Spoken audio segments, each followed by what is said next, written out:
Come with me on my 3-day trip to see the beautiful country of Macau.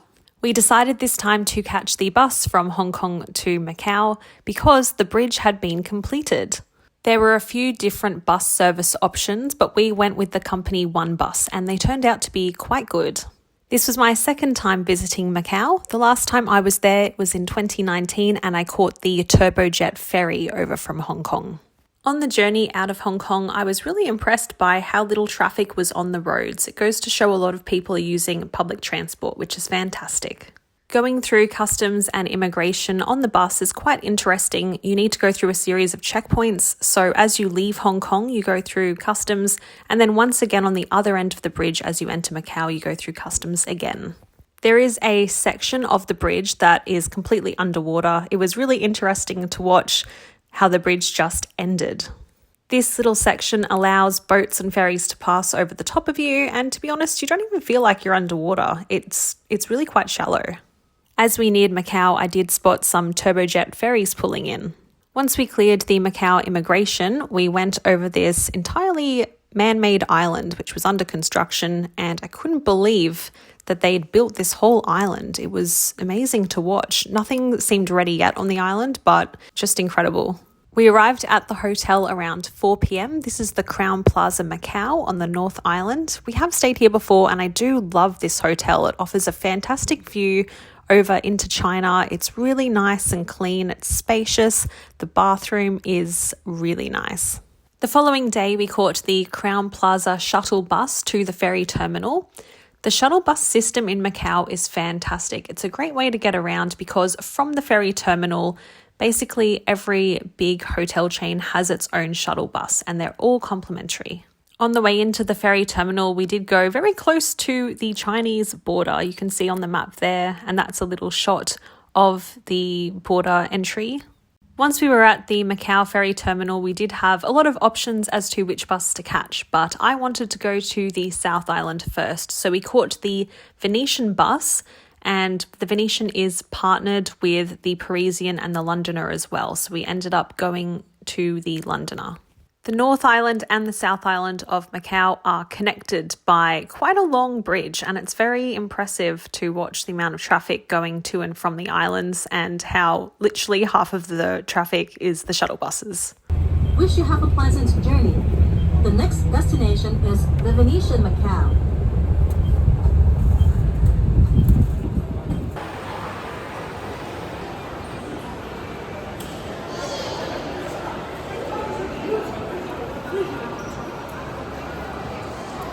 We did spend a lot of time in the Londoner, which turned out to be my favourite building in Macau because I do love London. So I was living my best London life pretending I was there.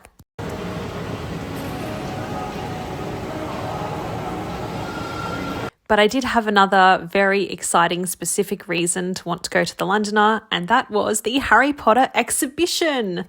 This was the first time that I'd ever been to an actual Harry Potter exhibition. It featured a lot of replicas and it was very interactive, which was a nice, unique aspect.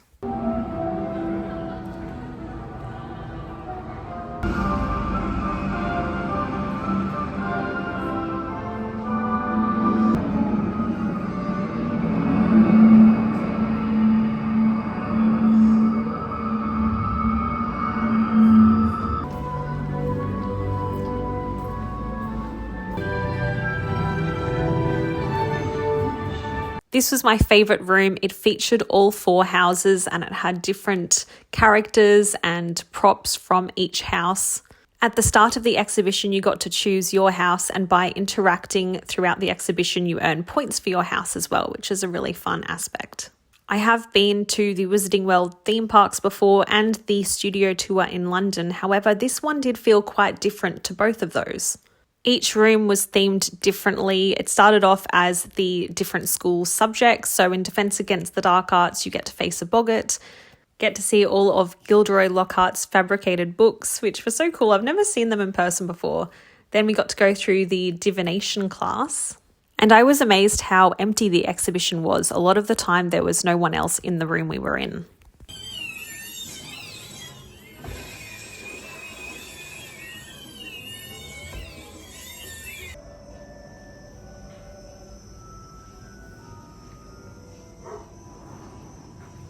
Someone sees you outside the castle this time of night, you'll be in trouble. Big trouble, particularly you, Harry.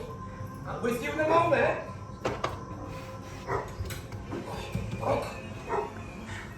After Hagrid's hut, there was a room that was Triwizard Tournament themed, so you got to come face to face with the Hungarian Horntail and its golden egg.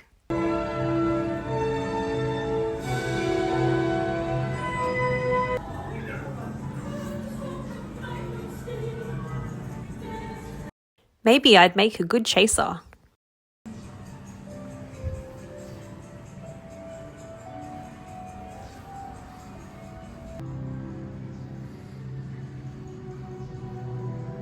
The attention to detail was really good, and there was even a room for fantastic beasts with little cakes. Next up was Umbridge's office, complete with Mad Eye Moody's eye in the door.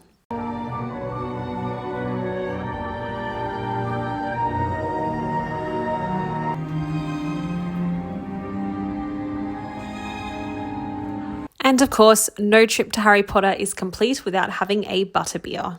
I did love this exhibition. I would rate it very high, and I would definitely recommend it to any Harry Potter fan. On a Harry Potter high, I left the Londoner and we went over to the Venetian. They were connected by a bridge. I really do love the canals in the Venetian. They've replicated Venice so nicely. I love the roof and how it's designed to look like the sky. We got to walk through the shops on our way over to the Parisian. We sat down in the food court for a while and I took in the roof/sky. There was a little air show on, which was so cute. The detail in this building was amazing, and I would probably rank it as my third favourite behind the Londoner and the Venetian. We walked back through the Londoner to catch the shuttle bus back to the Macau ferry terminal, and then to catch the last shuttle bus of the day back to Crowne Plaza. The following day, we once again caught the hotel shuttle bus to the Macau ferry terminal. But this time I wanted to do the North Island first, particularly the Grand Lisboa.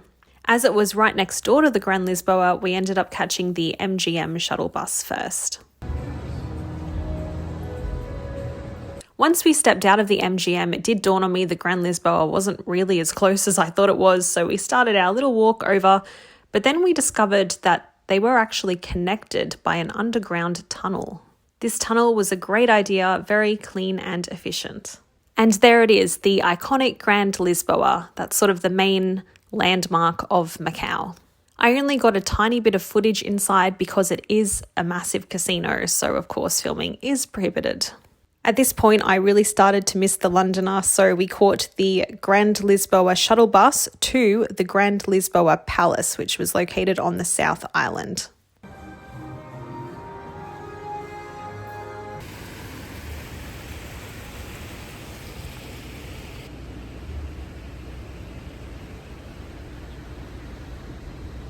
The Grand Lisboa Palace was absolutely stunning, and we did discover their secret garden, which I thought was so cute, and they had the most stunning bathrooms that I've ever seen in my entire life.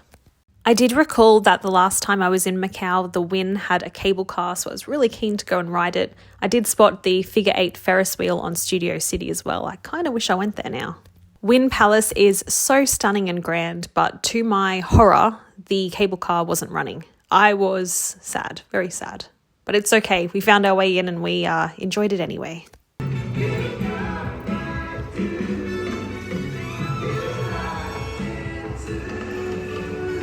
I had a really nice lychee and apricot gelato. Then we went back into the Londoner, but I didn't film it again because I'd got all of the footage I needed yesterday. And then it was time. It was sad. It was time to leave and head back to the hotel, say goodbye to all of the famous landmarks that we know so well.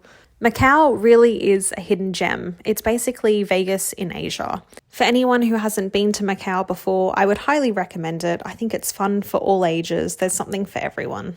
On the shuttle bus back, I did notice that the cloud was a lot lower. The Grand Lisboa was starting to go in the clouds. And I spotted all the turbojets on the arrival back into the Macau ferry terminal. The following day, we caught the shuttle from the hotel back to the ferry terminal, and from the ferry terminal, we had to take the Sands shuttle bus because one bus did leave from Sands.